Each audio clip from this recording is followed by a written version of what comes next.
Coming up on the Goodable Show. Hello, this is Mick Foley, my state-of-the-art Walgreens reader glasses, and I'm your special guest host on Goodable. Former WWE champion and Hall of Famer Mick Foley is joining us. Stay classy, San Diego. Plus, all the best stories from around the world. Hey, what's up, everybody? Welcome to the Goodable Show. He's Mohammed. And she's Mercedes. This is our biggest show yet, and we've got a great special guest coming up. That's right. Hey, Mohammed, have you ever thought about mixing it up and joining pro wrestling? I can't say that I have. It's probably for the best. Are you ready for it? I'm ready. Are you ready? I'm ready. Let's do it. The Goodable Show starts now.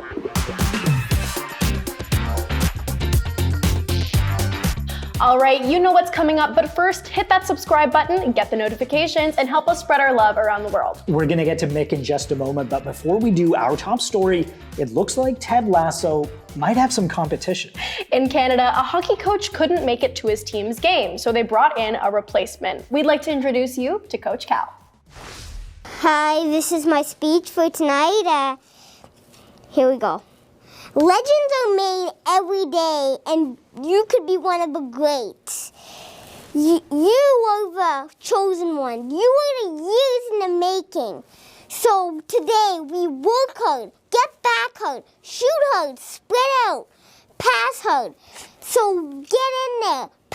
That's your puck. You want that puck. And shoot smart against Cranley. So we won't let those 67s get a win in our barn. So we're going to do whatever it takes to get the W. Today's starting lineup will be 22, 14, 25, 19, 7, and 30 in net.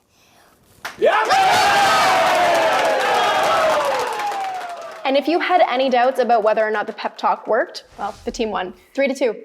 That's amazing. And Mercedes, have you ever had a time in your life or a time in the day where you just felt like, you know what, you could use a little bit of motivation? I'd say every day. Every day. That's like twice a day for me. So we made some phone calls. We heard there was a really hot commodity, a coach that was a free agent that was on the market. His name is Coach Cal. And we said, hey, listen, Coach, we're feeling kind of down today. Can you give us and everybody that's watching the show a bit of a personalized pep talk? We needed it. And here's what he told us. Listen up, Goodable. Coach Cal here, and I want to let you know that you can all get to W, whether it's hockey or any other passion. Just be positive and keep smiling, and always work hard as a team. Let's go, guys! I love his finger pointing. It makes it so much better. That was so good that we had to pull it up on our phone to watch it because we wanted to see it close up. I love this kid. That's the sweetest thing I've ever seen. I think there are a bunch of general managers right now in the NHL that are calling this kid up and saying, can we get you in our locker room? Because our team's not doing so good and we could use a little bit of encouragement. And some motivation. Speaking of motivation, our next special guest knows a thing or two about motivation and possibly losing a few teeth in the process. That's right. The hardcore wrestling legend, Mick Foley, good old Saint Mick himself, is joining us. All right, ladies and gentlemen, we got a very special guest co-anchor with us this week. We are joined by the one and only hardcore legend, Saint Mick himself. Mick Foley is in the house. Look at that smile. He's happy to be here. We're super happy to be here. Mick, thank you for joining us on the Goodable Show. Yeah, I was really excited to hear about it. This came to me via my manager, and we get a lot of different propositions. And in this one, I said, hey, I'll handle this one myself. And I jumped on the email with you, and here we are. Well, listen, we're all about talking about all of the good things that are happening in the world, and that means hanging out with really good people, and you are at the top of that list for all the good things that you do. I appreciate that. We could use a little more good news in the world. Mick has agreed graciously to be an anchorman for us for this special segment, and normally you see me reading the good news, but in this situation, Mick himself is going to be reading some of the good news headlines of the week. So I'm going to do what we do in television, and I'm going to say, over to you, Mick. Hello, this is Mick Foley, my state-of-the-art Walgreens reader glasses, and I'm your special guest host on Goodable. You know how they say age is just a number? Well, a 70-year-old woman did something amazing. This is Deidre Walenicki. She just became the oldest person ever climb the El Capitan mountain at Yosemite National Park. I was going to say Yosemite just for the joke, but I didn't go there, okay?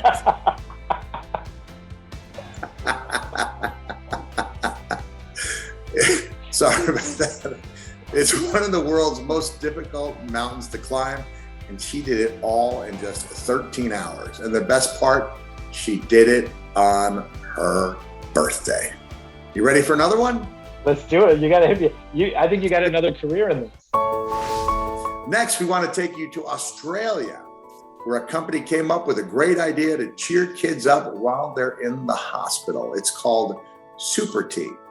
It's a hospital gown that doubles as a superhero costume. It comes with a cape and has a special opening at the arms so the kids can get their cancer treatment. So far, they've given out 5,000 Super Ts to children in hospitals. What a great way to make kids feel special. And now next up, we take you to the gridiron. That's right, Mick Foley here with a great, happy football story. This football team just made history and proved all their doubters wrong. The Riverside Cubs just made the California State Championship game. That's special on its own, right? But here's the details. What makes them even more special is that they're all students from the California School for the Deaf. Every single player on the team is deaf, and they communicate on the field using ASL, American Sign Language. Now that is an incredible achievement. Go Cubs, go. I'm Mick Foley, and this has been your good news. Mick, that was incredible. I think you should add Anchorman to your official bio. That was great. You're a pro. You're going to put me out of a job someday if you can deliver good news like that. You're a really positive guy. If people follow you on Twitter and social media, they know that, for example, if a squirrel does something awesome, you're going to post that. That's just the kind of guy you are. What's your advice out there for people that are struggling? It's been a hard year. Let's face it, it's been a hard couple of years for a lot of people. Hard on the economy, hard on the health system, hard on just life in general, right? Yeah. What's your advice to people out there who are struggling with anxiety or depression or mental illness, or even just kind of, like they don't know what's wrong, but they're just kind of down? I would suggest doing something to make the world a little better for someone around you. It's been said that we all begin to do these, acts, charitable acts, because of the way they make us feel. But you never know. Raking the leaves of a neighbor who is unable to, shoveling a driveway for somebody, just calling in on somebody to check on how they're doing. There's any number of small ways. There was this T-shirt I used to have from the Marty Lyons Foundation, and the back of it, I think, was really a great point. It said, 100 years from now, it won't matter what house I lived in or what type of car I drove, but it will matter that I made a difference in the life of a child. So you just start one smile at a time. Mick Foley, we're so thrilled that you joined us. Normally when we end a show, we do something where we say, hey, thanks everybody for tuning in. Stay safe and stay goodable. But you're our honorary anchor for the day. So I want to throw it back to you. This is what we call ad-libbing in the news game, where I throw it back to you and you can wrap up the show. Are you cool with that? Yeah. All right. And listen, we know you're one of the best ad-libbers and improvisers in the game. Your record speaks for itself, but let's do that. To wind up the show, we're going to throw it back to Mick Foley to take us away. Mick, it's all yours. Stay classy, San Diego. Hey everyone, I'm back with our top 5 Goodable stories from around the world this week. We're going to start off in my home state of Massachusetts, where a man who was recovering from heart surgery is now $1 million richer. Alexander McLeish was recovering from open heart surgery when a friend gave him 3 lottery tickets. He started scratching one of them off, and it revealed the letters A, W, and M, matching his own initials. Well, his luck continued, and he wound up winning a jackpot of $1 million when the crossword revealed the word heart. And it was all thanks to a $20 lottery ticket purchased by his friend. Here in Canada, politicians from all parties came together to pass a law that made history. There being no dissenting voice, I declare the motion carried. This was the historic moment when Canada's House of Commons passed a new law to ban conversion therapy. It was passed unanimously without a single dissenting vote. If you look closely, you can see Canada's Prime Minister, Justin Trudeau, getting up to personally shake hands with the leader of the opposition, Aaron O'Toole. Other members of Parliament hugged each other while all gave a standing ovation. The bill makes it a crime to force someone to undergo conversion therapy, a controversial practice that aims to convert someone's sexual orientation, gender identity, or even gender expression. Sometimes taking a wrong turn on the ride home can lead you to an unexpected adventure. In this case, it ended up saving someone's life. This is the magical moment that Damon Walker and Dr. Frank Michaels finally reunited after 25 years. Back in 1996, Walker was robbed and shot at a New Year's party. Dr. Michaels was just a medical student at the time, who took a wrong turn while driving and happened to come across Damon, who was badly injured. Michaels picked him up and drove him to the hospital, not knowing that simple act of kindness helped to save Walker's life. This year, Walker decided to track down Dr. Michaels to say thank you in person. I don't know many people that would do that. I didn't think about it. That's a beautiful thing. Man, can I give you a hug, Doc? Yeah, man. In Goodable climate news, an apple a day keeps the doctor away. And this Toronto fashion designer is giving you a whole new way to stock up on them. This is Luke Houle. He created a special footwear line that's completely eco-friendly. The shoes are made with zero plastic, but that's not the cool part. Inside each shoe is an apple seed and some fertilizer. When the shoes get worn out, you can plant them directly into the earth and they'll grow into an apple tree. And finally, in Seattle, they're back. This year, 500 humpback whales have been recorded in the Salish Sea off the coast of Seattle. 25 years ago, they were an endangered species, and there were none in the Salish Sea. Now they're back with a record number of calves. You probably noticed that we didn't share one of the major news stories from this week. A big school shooting happened in the US. At Goodable, we have a policy that we never share the shooter's name in these kinds of stories. Here's Mohammed to explain why. Thanks, Mercedes. This is really important. In fact, it might be the most important thing we've ever done.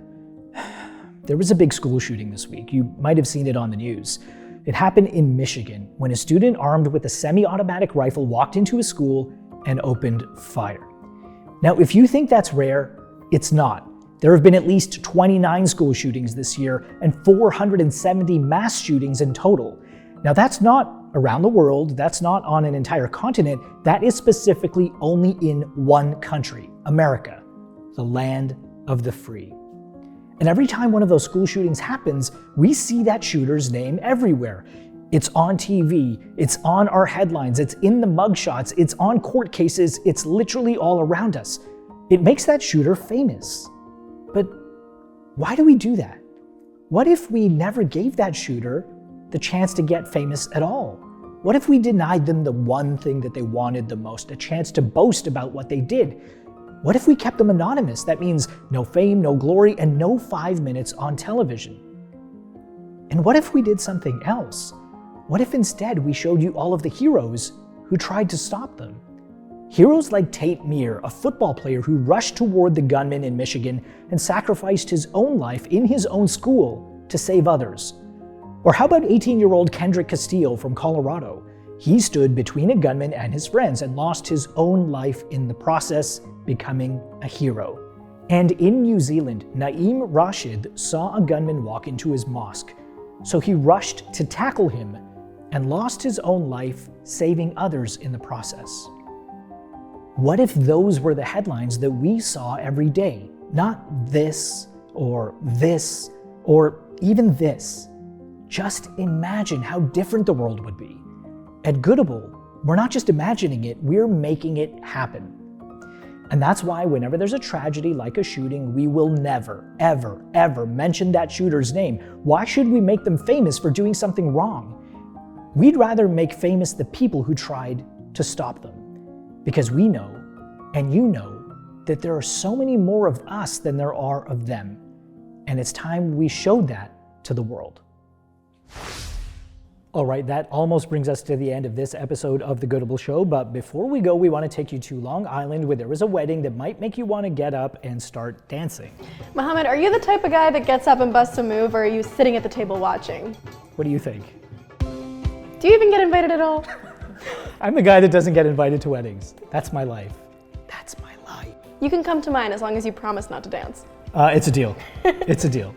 And on that note, thank you everybody for watching this episode of The Goodable Show. Stay safe and stay goodable.